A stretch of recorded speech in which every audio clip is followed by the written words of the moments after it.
गीता अध्याय 15 के श्लोक 16-17 में 3 प्रभु बताए हैं।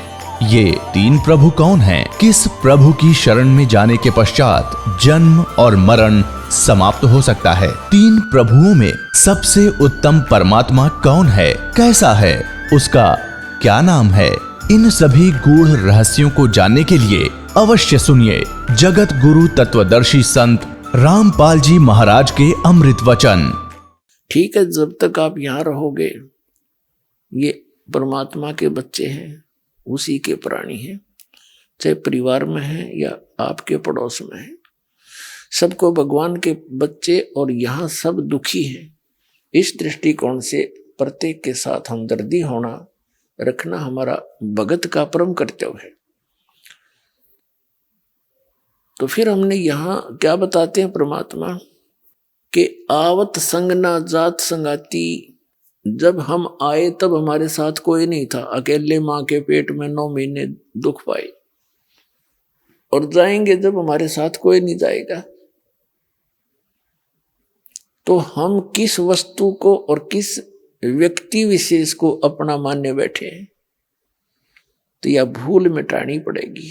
फिर करना क्या है, हमने ऐसे समझना जैसे हम एक यात्री हैं और किसी रेल के कंपार्टमेंट में बैठे हैं।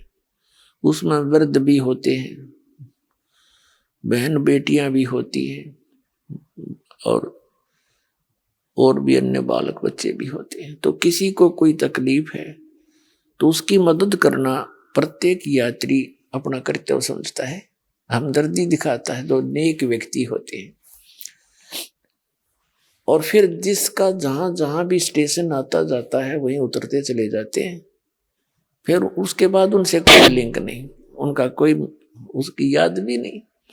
लेकिन जब तक उसमें हैं वो बड़े हमदर्दी से रहते हैं, अपने से बनकर। तो हमने ये समझकर इस संसार में रहना। जो भी आपका परिवार है, ये आप एक कंपार्टमेंट में एक डिब्बे में बैठे हैं, और जिसका जब समय आ जाएगा वहीं उतर जाएगा वो। तो इसके लिए आपको ज्ञान की आवश्यकता है और साथ में इस भक्ति भजन की आवश्यकता है। फिर आपके अंदर ये ज्ञान समावेगा जो दास आपको बता रहा है।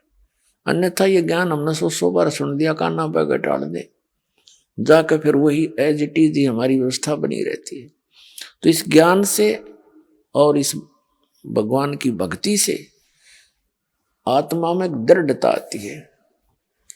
तो क्या बताते हैं परमात्मा के, क्या मांगो कुछ स्थिर न रहाई, देखत नैन चला जग जाई, 1 लाख पूत 1.25 लाख नाती, और उस रावण के आज दीवा नबाती। फिर क्या बताते हैं, आवत संग ना जात संगाती, क्या भया दर बांधे हाथी। अंत समय जैसे कहे कबीर, अंत की बारी जब तेरा शरीर छूटेगा, और जैसे हाथ झाड़ के और चला जुआरी, हारा हुआ जुआरी यानी जुआ खेलने वाला सट्टेबाज, जब हार के चलता है सारा सब कुछ लुटा के हाथ झाड़ के चला करेगी, कहते हैं यह स्थिति तेरी होगी। और जो अपनी नेक नीति से सतगुरु शरण में आकर भक्ति करते हैं, वो अपने पुनों की गठरी लेकर जाएंगे। तो क्या बताते हैं परमात्मा प्राप्ति के लिए, अर्थात सतलोक जाने के लिए, जन्म और मृत्यु का रोग कटाने के लिए हमें सबसे पहले गुरु की आवश्यकता होती है।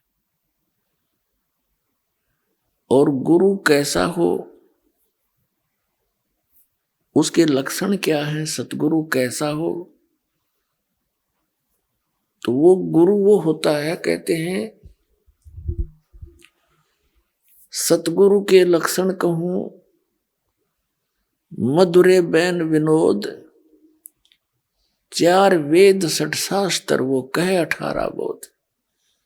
पहली तो ये पहचान बताई है कि वो सतगुरु जो होगा वो ऐसे आनंददायक वचन कहेगा जो आत्मा को सुहावेंगे। क्योंकि मन को तो अच्छी लगती है रागनी गाना, फिल्मी बकवादे, या इधर उधर के चुटकुले, लेकिन आत्मा को परमात्मा की कथा सुहाया करे, वो अच्छी लगती है। वो उसके लिए उसके तो सतगुरु जो होते हैं वो आत्मा की खुराक देते हैं, मन की खुराक बंद करते हैं। सतगुरु के लक्षण कहूं, मधुरे बैन विनोद और 4 वेद 60 शास्त्र, वो कहे 18 बोध, यानी वो सभी सदग्रंथों का ज्ञाता होता है। और सतगुरु जो है विश्व में एक ही होता है। एक बार जब परमेश्वर कबीर जी स्वयं आए थे एक तत्वदर्शी संत की भूमिका करने के लिए, जो प्रत्येक युग में वो ऐसा करते ही करते हैं, उनका विधान है परमात्मा का। कबीर साहब कहते हैं, सतयुग में सत सुकृत कह टेरा, त्रेता नाम मुनिंदर मेरा, द्वापर में करुणा में कहाया, कलयुग नाम कबीर दराया। चारों युग में परमात्मा आए हैं। सतयुग में सत सुकृत नाम था दाता का, त्रेता में मुनिंदर ऋषि के नाम से प्रकट थे, द्वापर में करुणा में नाम से वो मालिक आए थे, और कलयुग में अपने वास्तविक नाम कबीर नाम से आते हैं। ये उनका रियल नेम है।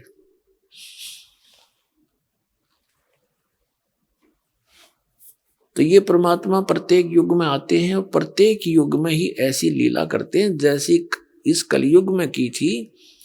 एक सरोवर के अंदर कमल के फूल के ऊपर एक शिशु रूप धारण करके ये परमात्मा विराजमान होते हैं। प्रत्येक युग में ऐसी ही लीला करते हैं। फिर वहां से उनका पूर्व संस्कार कोई मालिक का बनाया हुआ होता है। पुण्यात्माएं जो निसंतान होते हैं और वो पुत्र की चाह में ले जाते हैं उठा करके, फिर धीरे धीरे लीला में शरीर से बड़े होते हैं और छोटी ही आयु में वो परमात्मा अपने यथार्थ ज्ञान का प्रचार करते हैं और बड़े बड़े विद्वानों के छक्के छुड़ा देते हैं। तो उस परमेश्वर ने आके हमें ज्ञान दिया है। क्या बताया है कि परमात्मा पाने के लिए आप जी को सबसे पहले गुरु की आवश्यकता पड़ती है। किसी भी सदग्रंथ को आप देख लिए उठा करके, वो संकेत यही करते हैं कि संतों की शरण में जाओ। जैसे श्रीमद् भगवद गीता अध्याय नंबर 4 के श्लोक नंबर 34 में कहा है, अर्जुन कि उस तत्व ज्ञान को जो परमात्मा स्वयं आकर बताते हैं वो तत्व ज्ञान है। उसको तू तत्वदर्शी संतों के पास जाकर समझ। उनको दंडवत प्रणाम करने से, कपट छोड़कर उनकी सेवा करने से वो तत्वदर्शी संत तुझे परमात्म तत्व का उस तत्व ज्ञान का उपदेश करेंगे। ये दुर्वेद अध्याय नंबर 40 के श्लोक नंबर 10 से लेकर 13 तक यही स्पष्ट किया है कि इस परमात्मा के विषय में कोई तो जन्म लेकर उत्पन्न होने वाला अवतार रूप में मानता है, जैसे श्री राम और श्री कृष्ण, और कोई ये मानते हैं कि वो जन्म लेता ही नहीं, वो तो निराकार है। लेकिन ये यथार्थ ज्ञान परमात्मा साकार है या निराकार है, ये तत्वदर्शी संत बताओगे, उनसे पूछो। और विद्वान तथा अविद्वान की परिभाषा भी तत्वदर्शी संत बताओगा। जैसे किसी ने कोई अक्षर ज्ञान हो गया, संस्कृत भाषा जान ली, उसको विद्वान कहने लगे। एक भाषा को जानने से जीव विद्वान नहीं हो सकता। किसी को संस्कृत भाषा आती है तो उसको इंग्लिश नहीं आती, तो इंग्लिश में अविद्वान हो गया। किसी को इंग्लिश आती है तो संस्कृत नहीं आती, किसी को संस्कृत इंग्लिश दोनों आती है तो उसको पंजाबी नहीं आती और तेलुगु नहीं आती, तो विद्वान काहे कह रहा? तो कहते हैं केवल अक्षर ज्ञान से विद्वान और अविद्वान नहीं होते, कि जिसको अक्षर ज्ञान होगा उसको तुम विद्वान बोल देते हो, जिसके अक्षर ज्ञान नहीं है उसको तुम अविद्वान कहते हो। विद्वान और अविद्वान की परिभाषा भी वो संत बताओगा।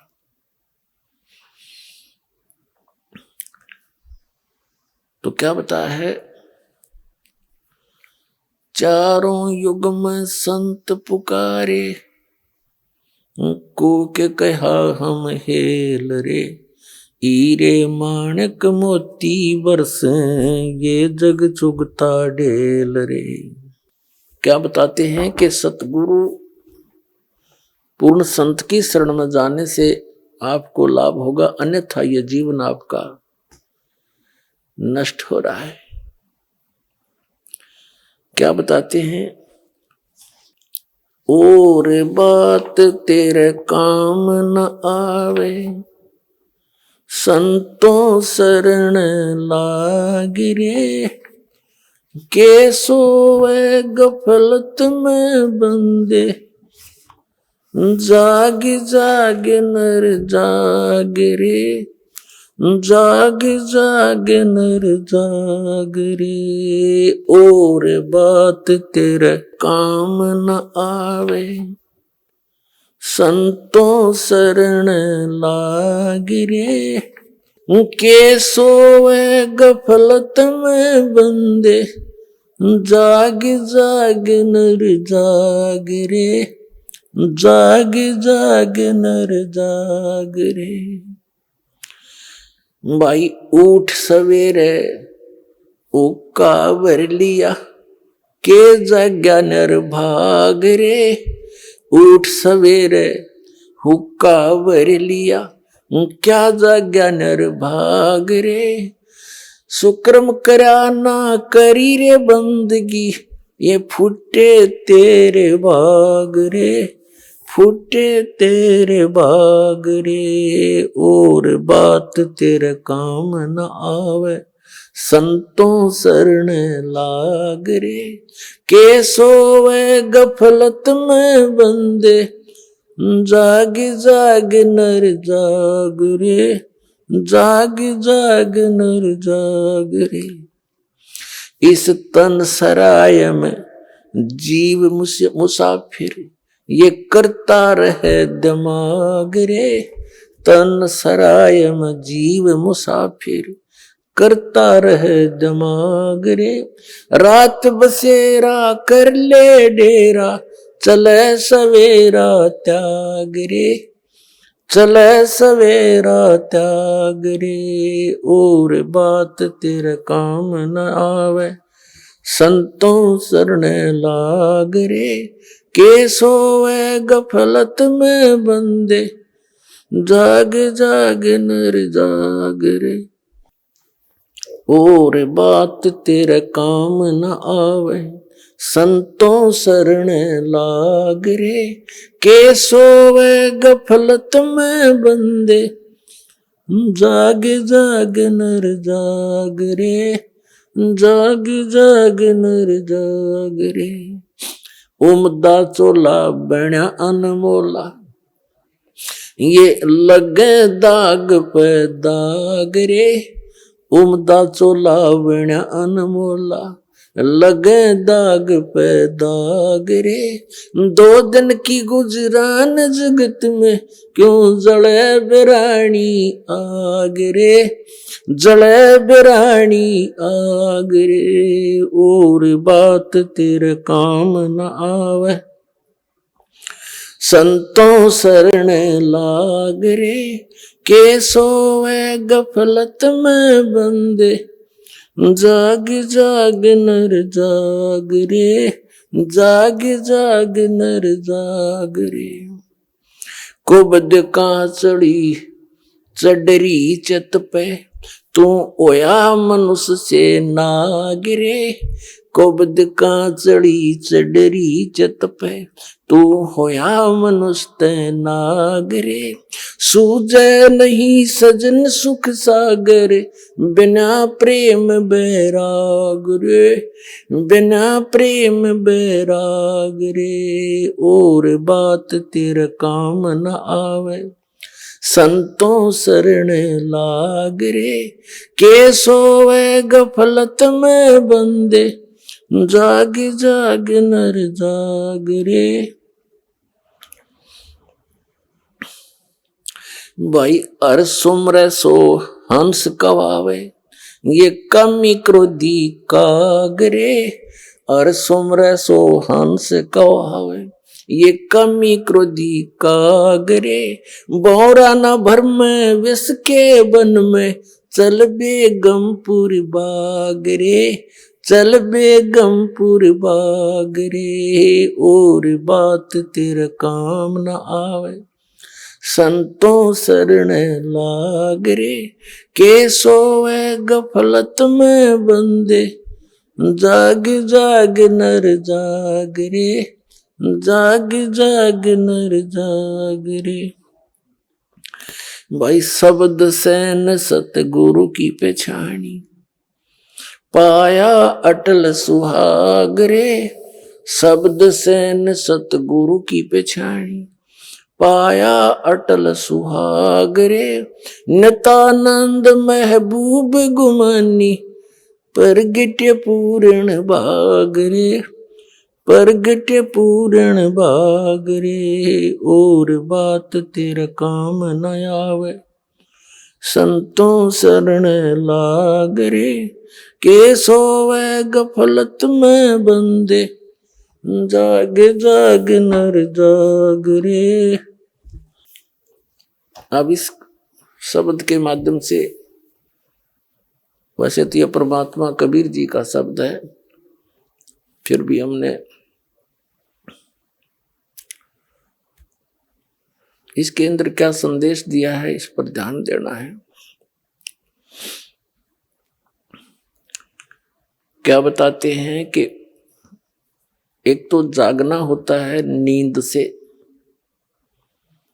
जो श्याम ने सो गया सुबह उठ लिया, तो उस नींद से भी जब उठते हो, उठते ही क्या करते हैं, कोई बीड़ी लाओगा, कोई ओक्का भरण चलेगा, कहते हैं फिर क्या जाग गया, उठ सवेरे ओक्का भर लिया। इस शरीर के अंदर, हमारे इस शरीर के अंदर कमल बने हुए हैं। कमल रीढ़ की हड्डी जो है, बैकबोन जिसे कहते हैं, इसके अंदर की तरफ ऐसे कमल चक्कर बने हुए हैं, और उनके अंदर उन भगवानों का संबंध है, यहाँ के प्रधानों का। जैसे सबसे नीचे जो मूल कमल है, उसमें गणेश जी का कनेक्शन है उसके लोक से, और उससे ऊपर, उससे 2 उंगल ऊपर लगभग, यानी नीचे जो रीढ़ की हड्डी नीचे जाकर गुदा के पास एंड होता है, इससे 2 उंगल ऊपर तो गणेश जी का मूल कमल है, उसके बाद स्वादिष्ठान चक्र है, सावित्री और ब्रह्मा जी के उस लोक से इसका कनेक्शन होता है। और फिर नाभि के सामने नाभि कमल है, बैक में, बैकबोन के अंदर की साइड में, नाभि के पीछे के सामने, तो उसमें विष्णु और लक्ष्मी जी का निवास है, यानी उस उनके लोक से वो कनेक्टेड है सबका, ऐसे तार से कनेक्टेड है सब, जितने भी प्राणी मनुष्य शरीरधारी है।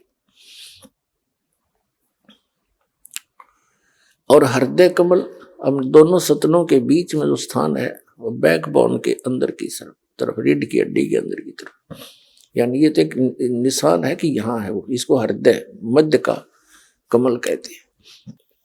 इसमें शिव और पार्वती जी का वो लोक है, उससे संबंध है इसका। और कंठ कमल में, ये कंठ है, इसके यहाँ पर जहां ये थोड़ी सी बैंड होती है रीढ़ की हड्डी, इसके अंदर की साइड में इसका दुर्गा जी का कमल है, उसके लोक से कनेक्शन है। आगे त्रिकुटी कमल है, सहस्रार कमल है।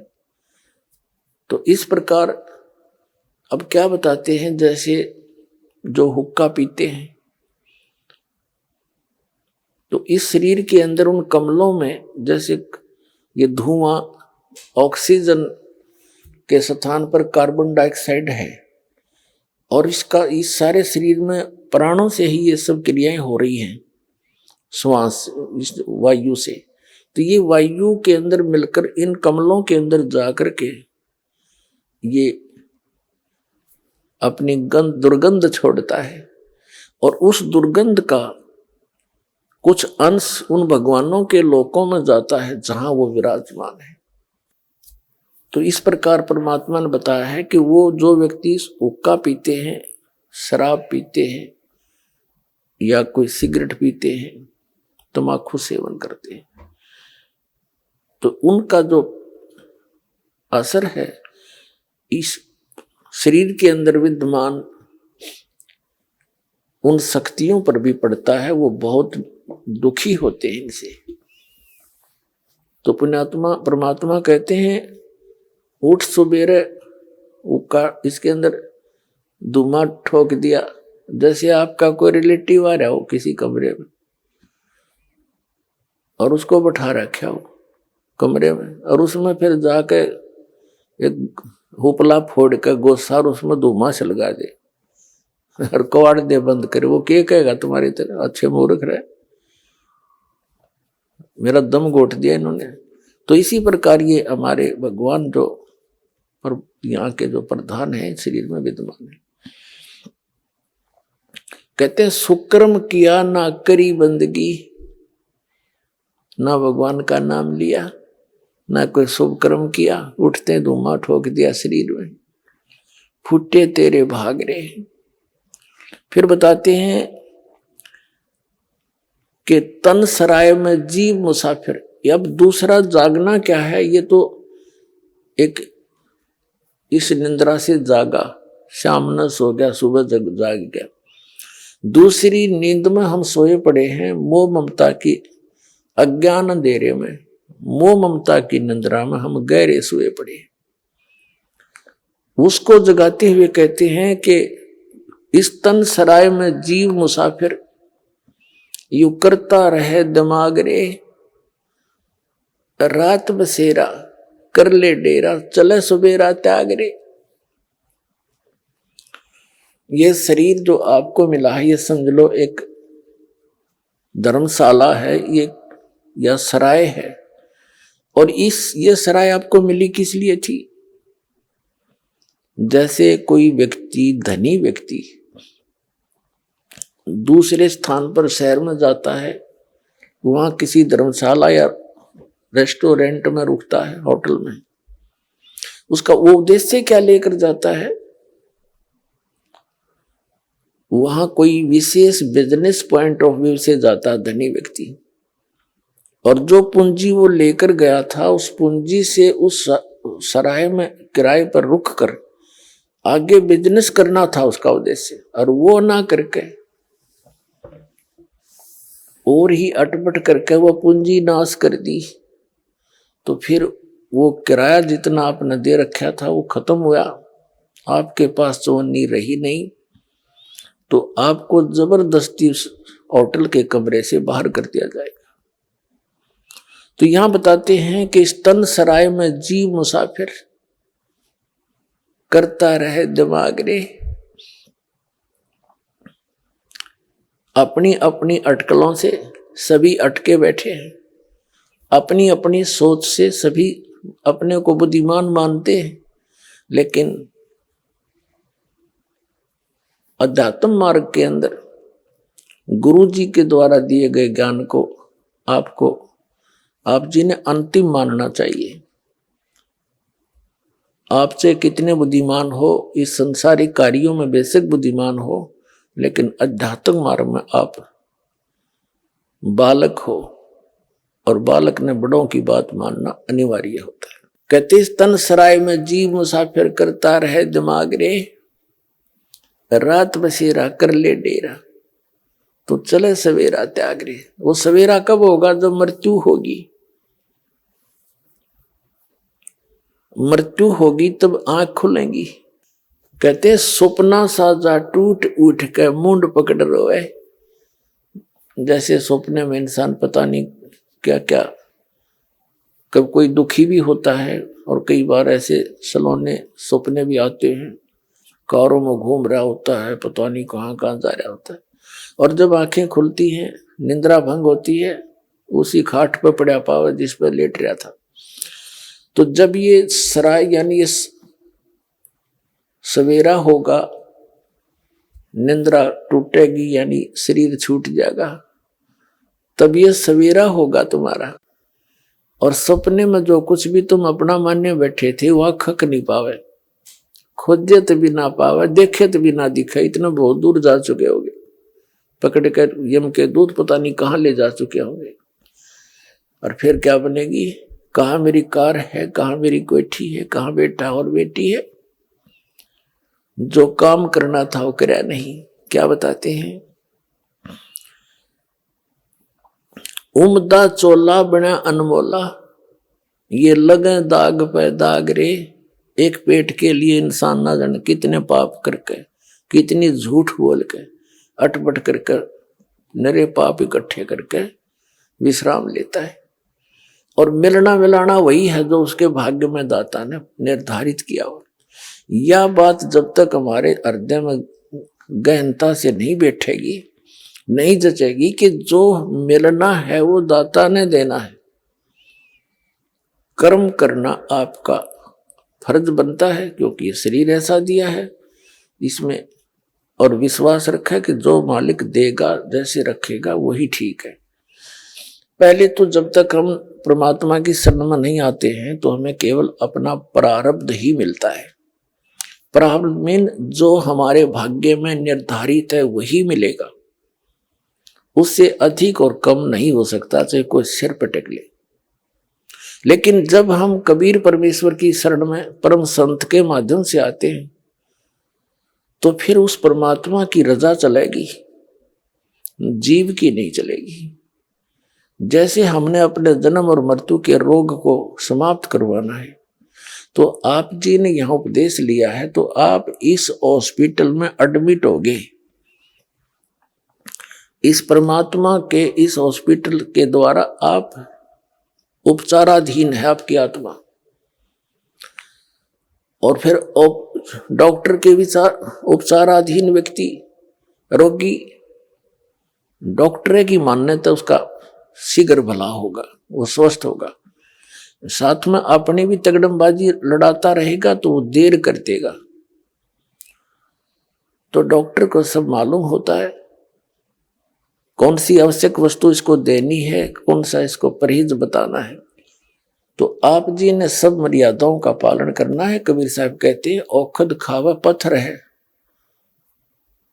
तब पावे भगवान, औखद खावे पत्थर है यानी दवाई लेवे और परहेज रखे, पथ्य रखे। तो इसी प्रकार मर्यादा में रहे और इस मंत्र रूपी औषधि को खाता रहे तो फिर उनका ये रोग नाश हो जाएगा। तो यहां आपके भाग में ना होगा तो भी देगा ये मालिक। आपके भाग में दुख होगा, जब तक कबीर साहब की शरण में नहीं आए थे तो आपने वो भोगना ही पड़ता। और अब आपको भोगना नहीं पड़ेगा जो आपके पाप के कारण आपको दुख होना था, क्योंकि ये वो परमात्मा है जो कबीर अंगारी असी यजुर्वेद अध्याय नंबर 5 के मंत्र नंबर 32 में कहा कि कबीर अंगारी असी बम्भारी असी सबर ज्योति रत धामा असी। वो कबीर परमात्मा बंधनों का शत्रु यानी बंदी छोड़ है और पाप नाशक, पापों का शत्रु, पापों का नाश करता है। और वो सबर ज्योति सोम प्रकाशित सतलोक के अंदर वो वहां रहता है। तो ये परमात्मा आपके प्रारब्ध के पाप कर्म को भी नाश करेगा और पाप से दुख होता है और पुण्य से आपको सुख होता है। तो हमारे इतने पुण्य नहीं है कि हम आजीवन सुखी बने रहें। कभी पुण्य है, पुण्य के कारण सुख है, तो फिर पाप के कारण दुख भी भोगना पड़ता है जब तक हम कबीर परमात्मा की शरण में नहीं आते। तो यहाँ आदरणीय गरीबदास साहिब जी बताते हैं कि मासा घटे न तिल बधे, विद ना लिखे जो लेख, और सच्चा सतगुरु मीट कर ऊपर मार दे मेघ। मासा घटे ना तिल बढ़े। जो आपके प्रारब्ध में विधाता ने जो लिख रखे वो ना घट सकते ना बढ़ सकते। कब तक? जब तक आप सच्चे सतगुरु की शरण में नहीं आ जाते, कबीर परमात्मा की शरण में। यानी सच्चा सतगुरु जो होता है वो वही कहलाता है जो सत्य पुरुष का ज्ञान देता है। बाकी सतगुरु नहीं है, क्योंकि उनको ज्ञान में कंप्लीट नहीं है। वो कोई ब्रह्म तक पूजा बताता है, कोई विष्णु जी तक, कोई कृष्ण जी तक, कोई राम जी तक, तो ये सतगुरु नहीं है। और जो सतलोक की जानकारी देते हैं उनका ज्ञान व्यर्थ है, ठीक नहीं है, तो वो भी सतगुरु नहीं है। बेशक वो सतपुरुष की महिमा भी सुनाते हो, जैसे भी उनको ज्ञान है। तो सतगुरु वही है जो 4 वेद 6 शास्त्र जो कहे 18 बोध। तो पुण्यात्माओं, आपका सौभाग्य है कि आप जी को उस परम पिता की शरण मिल गई, जिसकी शरण में आने के बाद आपको प्रारब्ध का कर्म कोई सेध देगा नहीं, पाप नहीं दुख देगा। जो आपके भाग्य में पुण्य है वो सुरक्षित रहेंगे, और पुण्य आपको यहाँ वृद्धि करने की एक ऐसी विधि बताई जाती है जिससे पुण्य का ढेर लगता चला जाएगा। तो इन पुण्यों से, भक्ति से, मंत्र के जाप से आपने इस संसार में जब तक श्वास है रहोगे तब तक इन्हीं से आपने यहाँ का भी खर्चा चलाना है और इसको सुरक्षित भी रखना है, जो सतलोक में जाने के लिए या कमाई काम करेगी। तो ये दोनों ही आपके यहां से स्टार्ट हो जाएंगे। यहां कौन कौन सी विधि बताई जाती है? अब सतगुरु कैसी विधि बताएगा?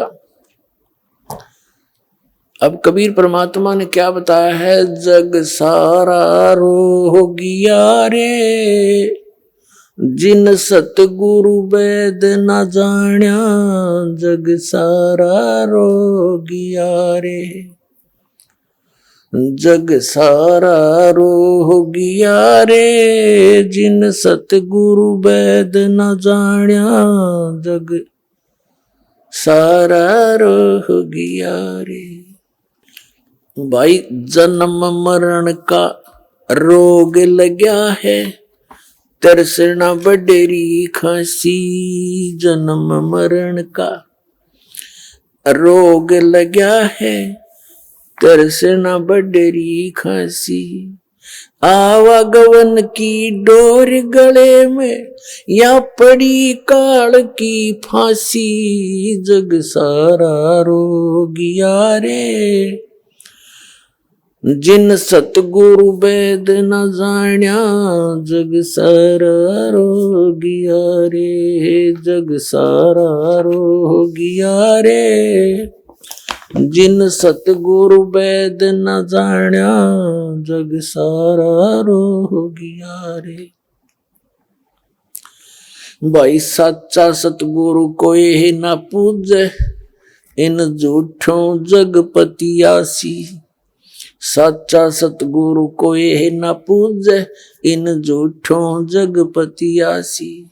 अंधे की बां गई अंधे ने, ये मार्ग कौन बतासी, जग सारा रोगिया रे, जिन सतगुरु वेद न जाण्या, जग सारा रोगिया रे, जग सारा रोगिया रे, जिन सतगुरु वेद न जाण्या, जग सारा रोगिया रे।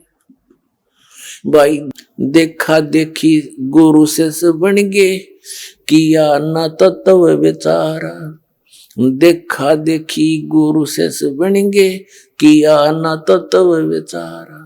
गुरु से दोनों के सिर पे, यू काल ठोके पंजारा, जग सारा रोगिया रे, जिन सतगुरु वेद न जाण्या, जग सारा रोगिया रे, जग सारा रोगिया रे, जिन सतगुरु वैद न जाण्या जग। भाई सार शब्द सर जीवन बूटी, गैस गैस अंग लगावे। सार शब्द सर जीवन बूटी, गैस गैस अंग लगावे। कहे कबीर तुम सत कर मानो, ये जन्म मरण मिट जावे। जग सारा रोगिया रे, जिन सतगुरु वैद न जाण्या जग सारा रोगिया रे। जग सारा रोगिया रे, जिन सतगुरु वैद न जाण्या जग सारा रोगिया रे। भाई सार शब्द सर जीवन बूटी, गैस गैस अंग लगावे। सार शब्द सर जीवन बूटी, गैस गैस अंग लगावे। कहे कबीर तुम सत कर मानो, ये जन्म मरण मिट जावे। जग सारा रोगिया रे, जिन सतगुरु वैद न जाण्या जग सारा रोगिया रे। जग सारा रोगियो रे, जिन सतगुरु वैद न जाण्या जग सारा रोगिया रे। अब परमात्मा बताते हैं कि यहाँ सभी जन्म मरण के रोग से ग्रस्त हैं। आप जी श्री विष्णु जी श्री शंकर भगवान जी की पूजा करते थे।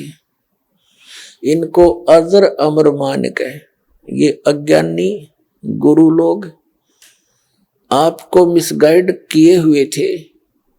इन भगवानों की पूजा बता के और इनको मृत्युंजय और कालजय, सर्वेश्वर और महेश्वर, सर्व सुखदाई, सब पापों के नाशक बता के ये स्वयं स्वीकार करते हैं कि हमारा जन्म और मृत्यु होता है।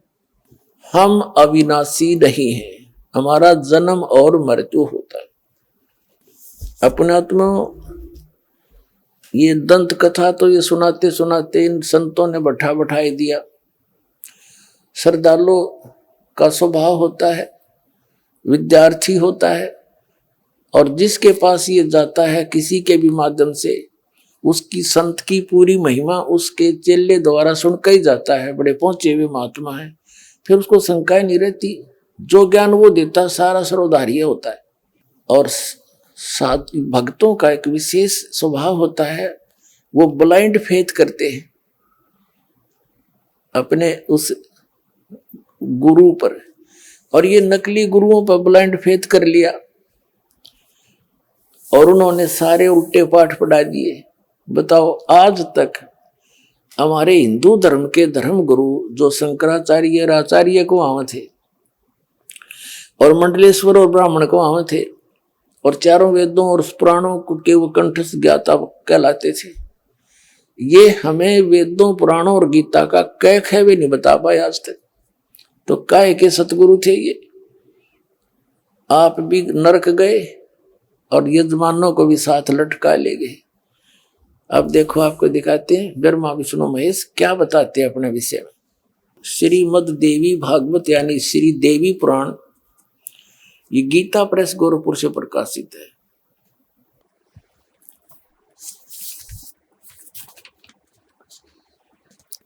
संपादक हनुमान प्रसाद पोदार, चमन लाल गोस्वामी,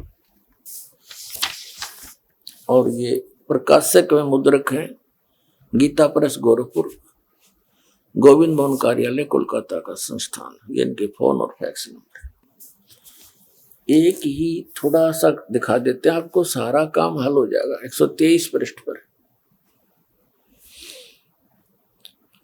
3रा स्कंध। यहाँ विष्णु जी अपनी माता दुर्गा की स्तुति करते हुए कहते हैं, तुम शुद्ध स्वरूपा हो, ये सारा संसार तुम इसे उद्भासित हो रहा है। मैं ब्रह्मा और शंकर हम सभी तुम्हारी कृपा से विद्यमान हैं। हमारा आविर्भाव और तिरोभाव हुआ करता है। आविर्भाव माने जन्म, तिरोभाव माने मृत्यु। हमारा तो जन्म और मृत्यु हुआ करता, केवल तुम ही नित्य हो, जगत जननी हो। प्रकृति और सनातनी देवी हो। भगवान शंकर बोले, देवी यदि महाभाग विष्णु तुम्ही से प्रकट हुए हैं तो उनके बाद उत्पन्न होने वाले ब्रह्मा भी तुम्हारे बालक हुए, फिर मैं तमोगुणी लीला करने वाला शंकर क्या तुम्हारी संतान नहीं हुआ? अर्थात मुझे भी उत्पन्न करने वाली तुम ही हो, सिवे संपूर्ण संसार की सृष्टि करने में तुम बड़ी चतुर हो। इस संसार की सृष्टि, स्थिति और संहार में तुम्हारे गुण सदा समर्थ हैं। उन्हीं तीनों गुणों से उत्पन्न हम यानी ब्रह्मा विष्णु एवं शंकर नियमानुसार कार्य में तत्पर रहते हैं। इस पवित्र पुराण ने, इस थोड़े से लेख ने 5 कंसेप्ट क्लियर, 5 बिंदु स्पष्ट कर दिए। नंबर 1 कि ब्रह्मा विष्णु महेश नाशवान है, इनकी जन्म और मृत्यु होती है। नंबर 2 दुर्गा को प्रकृति भी कहते हैं। नंबर 3 के रजगुण ब्रह्मा है, सतगुण विष्णु, तमगुण शिव। और नंबर 4 ये कर दिया कि ये केवल नियमित कार्य ही कर सकते हैं, ये ना किसी के संस्कार में कोई वृद्धि कर सकते और ना कम कर सकते। और 5वां ये हो गया कि ये ब्रह्मा विष्णु महेश की जननी है या इनकी मां है। हो गया, ये तो ब्रह्मा विष्णु महेश ये तीनों नाशवान हुए, तो ये भी रोगी, जन्म मृत्यु के रोग से ये भी ग्रस्त है। अब इनके पिता हैं ब्रह्म सरपुरुष, जो श्री कृष्ण जी में प्रवेश करके श्रीमद् भगवद गीता जी का ज्ञान दे रहे। वो क्या बताते हैं अर्जुन? वो चौथे अध्याय के 5 और 9 श्लोक में, दूसरे अध्याय के 12वें श्लोक में गीता जी, और 10वें अध्याय के दूसरे श्लोक में, अर्जुन तेरे और मेरे बहुत जन्म हो चुके हैं, तू नहीं जानता मैं जानता हूं। अपने आत्मा, अभी तक तो हम सुनी सुनाई बातों पर विश्वास करते थे, लेकिन दास नहीं मानता इस बात को कि कोई इस दास के केवल वर्बली पर विश्वास कर लेगा। ठीक है, जिन्होंने ये ज्ञान गहनता से सुन लिया उनको तो सारी बात स्पष्ट हो चुकी है, लेकिन इस सत्संग रूपी इस विद्यालय में ये सत्संग रूपी जो लेक्चर चलते हैं, इसमें विद्यार्थी बदलते रहते हैं, श्रोता बदलते रहते हैं। इसलिए दास का प्रयत्न होता है कि जो पहली बार आए हैं उनके सत्र का भी सत्संग हो, और जो 2, 3, 4 बार आ चुके हैं उनके सत्र का भी, और पुराणों के सत्र का भी, जो बहुत पुराने हो गए। तो ये सामूहिक ही ये ज्ञान दिया जाता है, और ये ज्ञान यज्ञ का फल आपको मिलता है। अब देखिएगा, श्रीमद् भगवद गीता, गीता प्रेस गोरखपुर से प्रकाशित है। जयदयाल गोविंद का इसके अनुवादक है। ये इसने अपने हाथ से लिखा है। देखिएगा, श्रीमद् भगवद गीता अध्याय नंबर 4 के और श्लोक नंबर 5, यहां इसका अनुवाद है। हे परंतम अर्जुन, मेरे और तेरे बहुत से जन्म हो चुके हैं, उन सब को तू नहीं जानता किंतु मैं जानता हूं। ठीक हो गया। अब ये 5वें चौथे अध्याय के 9वें श्लोक में क्या कहता है? हे अर्जुन, मेरे जन्म और कर्म दिव्य हैं, अलौकिक हैं। ठीक है। अब दूसरे अध्याय के 12वें श्लोक में, ये दूसरा अध्याय नंबर 2 का और श्लोक नंबर यहां 12 है। न तो ऐसा ही है कि मैं किसी काल में नहीं था, अथवा तू नहीं था, अथवा ये राजा लोग नहीं थे, और न ही ऐसा है कि इससे आगे हम सभी नहीं रहेंगे। कहने का भाव ये है कि तेरी भी जन्म मृत्यु बनी रहेगी और मेरी भी बनी रहेगी। अब इस दूसरे अध्याय के 17वें श्लोक में क्या कहता है गीता ज्ञानदाता? अपने से अन्य परमात्मा की महिमा बताता है। कहता है कि नाश रहित तो उसको जान जिससे ये संपूर्ण जगत दृश्य वर्ग व्याप्त है और इस अविनाशी का विनाश करने में कोई भी समर्थ नहीं है। 10वें अध्याय का दूसरा श्लोक, ये अध्याय नंबर 10 का और श्लोक नंबर 2 है। यहीं पर मेरी उत्पत्ति को गीता ज्ञानदाता ब्रह्म कहता है, मेरा जन्म तो हुआ है, मेरी उत्पत्ति को लीला से प्रकट होने से नहीं, मेरी उत्पत्ति को न देवता लोग जानते हैं और न महर्षि ही जानते हैं, क्योंकि मैं सब प्रकार से देवताओं और महर्षियों का भी आदि कारण। भावार्थ क्या है इस गीता ज्ञानदाता का कि ये जितने भी इस ब्रह्मांड के अंदर, इसके लोक में 21 ब्रह्मांड में जितने भी ऋषि महर्षि ब्रह्मा विष्णु महेश देवता या जीव है,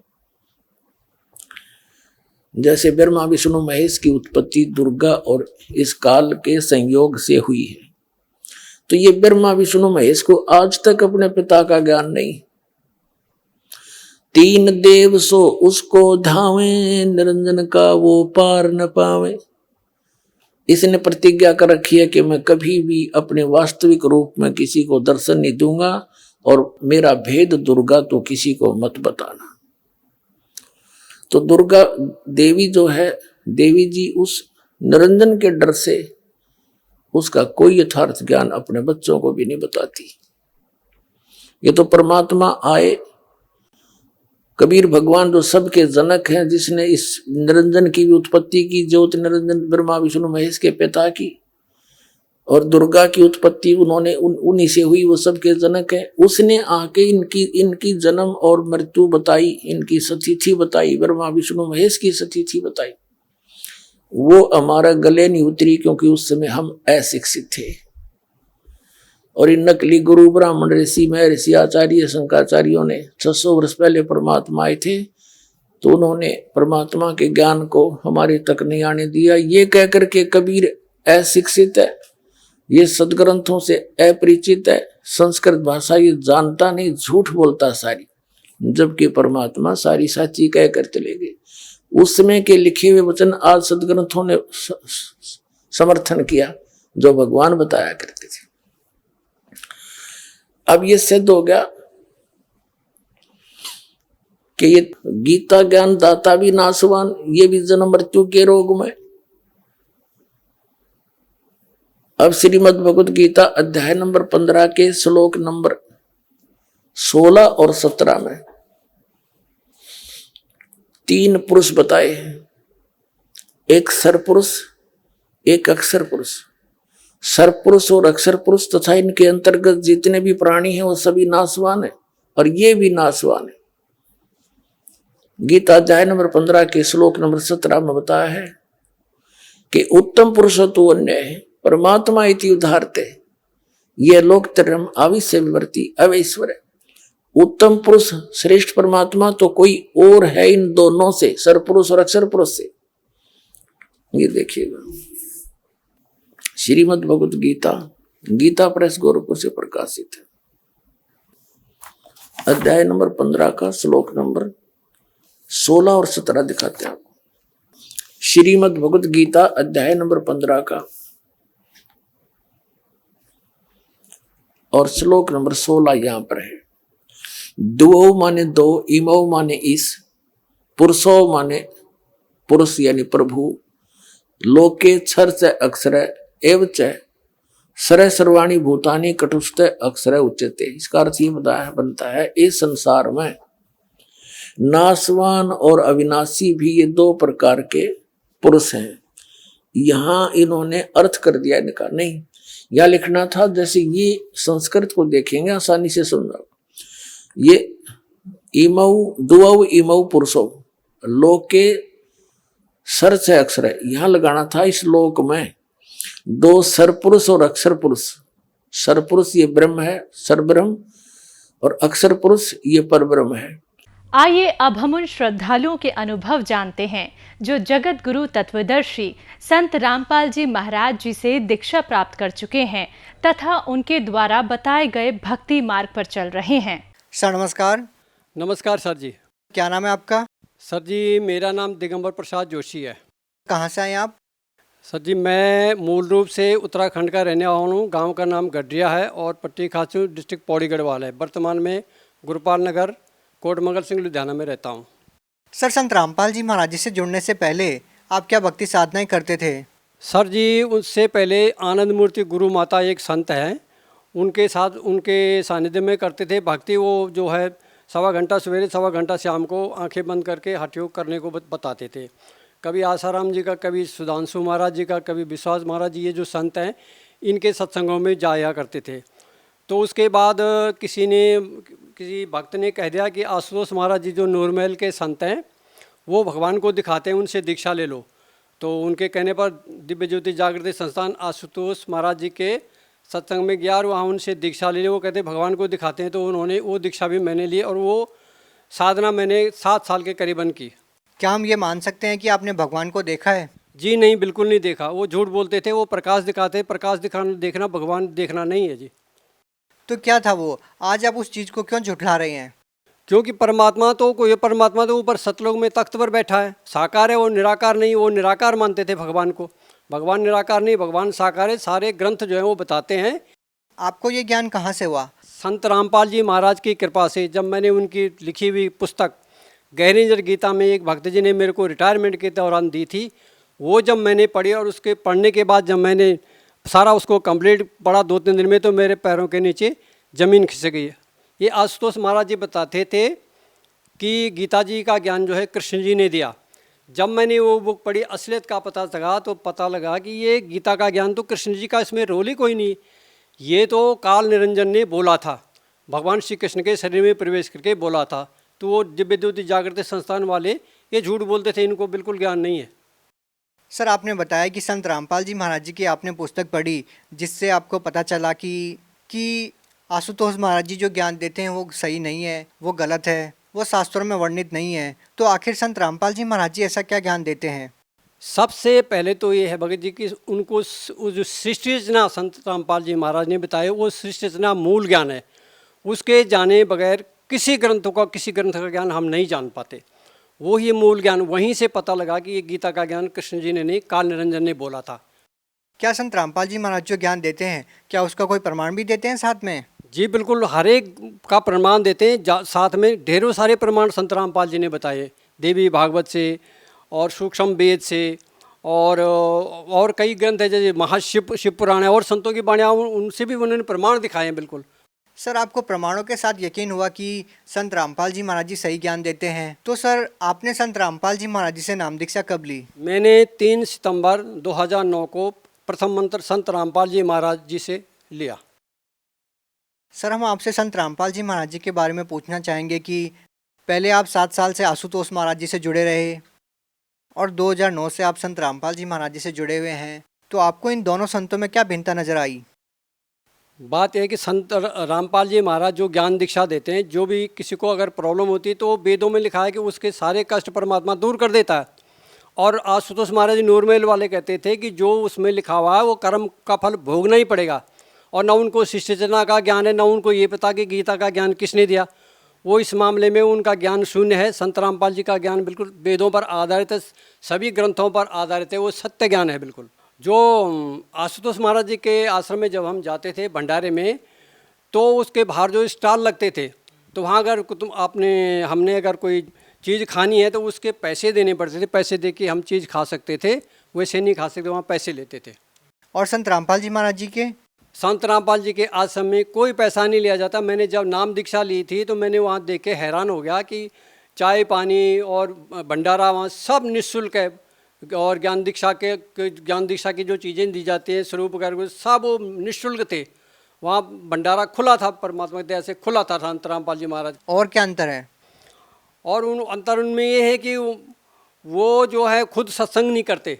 आशुतोष महाराज जी सत्संग नहीं करते, बिल्कुल नहीं।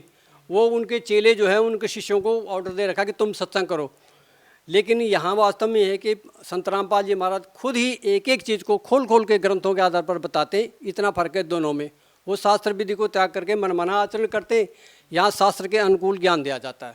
मैं 7 साल तक आशुतोष महाराज जी से जुड़ा रहा, लेकिन मैंने कभी भी उनसे मुलाकात नहीं हुई मेरी, कभी उनसे मिलने का मौका नहीं मिला। जब प्रार्थना भी लगाई तो उन्होंने नहीं जाने दिया, मुझे उनके पास जाने नहीं दिया।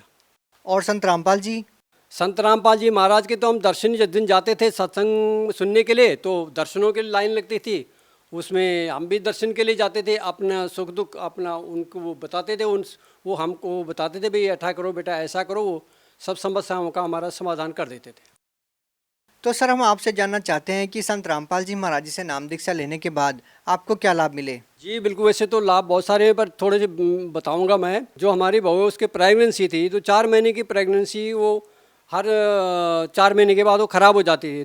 दो प्रेगनेंसी ऐसी ही ख़राब हुई, तो हर बार हम उनसे प्रार्थना करते थे ऐसा क्यों हो रहा है, ऐसा क्यों हो रहा है।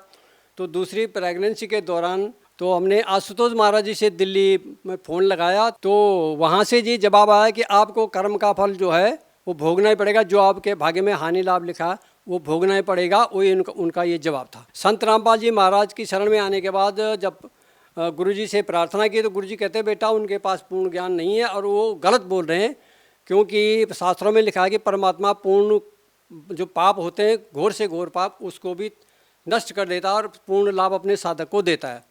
तो संत रामपाल जी महाराज की कृपा से हमें जो है वो पोता मिला, और वो इस समय 10 साल का हो चुका है। उन्हीं की कृपा से मिला, संत रामपाल जी महाराज की कृपा से। सर और क्या क्या लाभ मिले आपको संत रामपाल जी महाराज जी से? और एक बार मैंने आँखों का ऑपरेशन कराया था, तो कुछ 1 साल के बाद आँखों के आगे आँखें इनके आगे जो है ना फिर खुद दिखना बंद हो गया, और 10-15 फुट के फासले पर कोई गाड़ी, कोई स्कूटर, कोई खड़ा होता तो उसको मैं देख नहीं पाता, नंबर नहीं नोट कर पाता था क्या नंबर लिखा है। तो जब डॉक्टर के पास गए तो डॉक्टर ने कहा आपकी आँखें तो स्वस्थ हैं बिल्कुल, नंबर भी आपका ठीक है, ये दवाई ले जाओ, डालते जाओ, कोई प्रॉब्लम नहीं आपको। मैंने कहा मेरे को दिखता क्यों नहीं? फिर आया, मैंने 10-15 दिन वो दवाई डाली, लेकिन उससे आराम कोई नहीं हुआ। तो इस दौरान प्रार्थना लगाई संत रामपाल जी महाराज के चरणों में, तो वहाँ से गुरुजी ने आदेश दिया कि परमात्मा दया करेंगे बेटा, भक्ति करते रहो। तो जब उसी डॉक्टर के पास दोबारा गए तो उस डॉक्टर ने कहा कोई बात नहीं जी, हम 2000 रुपये लेंगे, 4000 और से लेते थे, तुमसे 2000 लेंगे, थोड़ा सा जाला आपकी आंखों में आ रखा है, इसको साफ़ कर देते हैं। तो उन्होंने 10 मिनट में वो साफ़ करके आँखें, यार मुझको फिर कह रहे टेस्ट करा लो आप। तो बाहर आए, तो जब टेस्ट कराई तो जो लड़का वहाँ पर बैठा हुआ था वो बोला कि अंकल जी आपकी आँखें तो बिल्कुल बच्चों जैसी हो गई। ये फ़ायदा हुआ एक। सर संत रामपाल जी महाराज जी से नाम दीक्षा लेने के बाद आपको बहुत सारे लाभ मिले, आप भगत समाज को क्या संदेश देना चाहते हैं? जी भगत समाज को ये संदेश देना चाहते हैं कि भाइयों और बहनों, इस संसार में जितने भी गुरु हैं ये सब शास्त्र विधि को त्याग करके मनमाना आचरण करा रहे हैं भक्त, और इनसे कोई लाभ नहीं होने वाला, ये सब काल के मुख में भक्तों को डाल रहे हैं। तो प्रार्थना आप लोगों से है कि आप संत रामपाल जी का सत्संग जो है, साधना चैनल है, ईश्वर टीवी है, श्रद्धा है, इन पर आता है, आप सत्संग को सुनिए। और सत्संग के दौरान उस नीचे जो है पीली पट्टी आती है, उस पीली पट्टी पर नंबर दिए होते हैं, तो आप उन नंबरों पर फ़ोन लगाइए। और फ़ोन लगाने के बाद जब वहाँ से एड्रेस पूछिए कि आप किस इलाके में रहते हैं, तो उस इलाके से भक्त लोग आपको जो हैं वो बता देंगे एड्रेस कि आपके इलाके में कौन सा सेंटर है। आप वहाँ से नाम दीक्षा लीजिए और अपना कल्याण कराइए। जी धन्यवाद।